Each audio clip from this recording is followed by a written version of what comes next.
Bonjour et bienvenue sur DigiSchool. Je suis Sophia Levin, votre professeure d'espagnol. Et aujourd'hui, nous allons continuer à parler du vocabulaire utile pour construire votre CV en espagnol. Allons-y.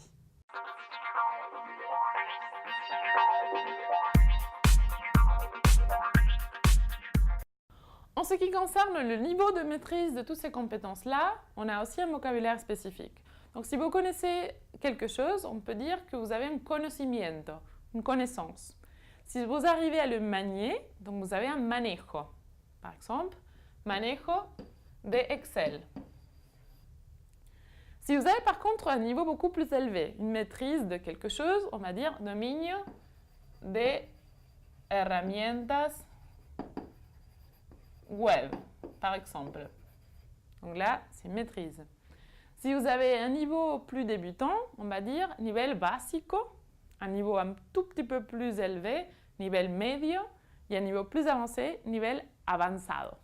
En ce qui concerne vos centres d'intérêt, donc on peut essayer de mettre en relief ceux qui sont en lien avec votre poste convoité. Donc par exemple la música, le deporte en equipo, asociaciones caritativas, voluntariado, tiempo libre, viajes, donc ou le verbe à l'infinitif, viajar, lecturas ou leer, et vida privada. Donc pour exprimer tous ces centres d'intérêt, on va aussi avoir besoin de verbes. Donc, par exemple, on peut dire participar en algo. Je peux dire participar en salidas culturales. Participer à des sorties culturelles. On peut aussi exprimer notre inclination pour les jeux avec le verbe jugar. Si c'est vous qui animez les sorties, on peut dire liderar. Si vous les organisez, organizar. Si vous les aidez, ayudar. Et pour tout ce qui est pratiqué, practicar. Donc, vous aurez certainement besoin d'un verbe pour exprimer vos centres d'intérêt. Donc, pour les activités que vous faites régulièrement, on va dire regularmente.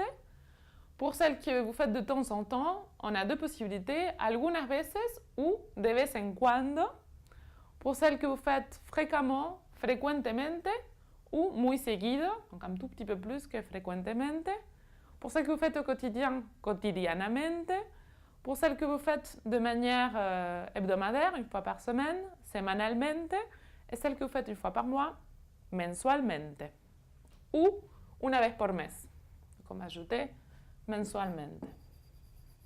Donc par exemple, si nous prenons l'exemple de Juan, on peut dire inglés nivel intermedio. Informática, on peut dire manejo de las herramientas, donc maîtrise des outils. Et pour centros d'intérêt, on peut imaginer qu'il postule un poste d'animateur pour une MJC. Donc on peut dire donc, liderazgo en salidas de grupo, donc animation, sortie en groupe. Voici pour ce chapitre sur le vocabulaire pour la confection de votre CV en espagnol. J'espère que cette vidéo vous aura été très utile. N'hésitez pas à consulter les autres vidéos sur ce sujet. Et à très bientôt. Au revoir.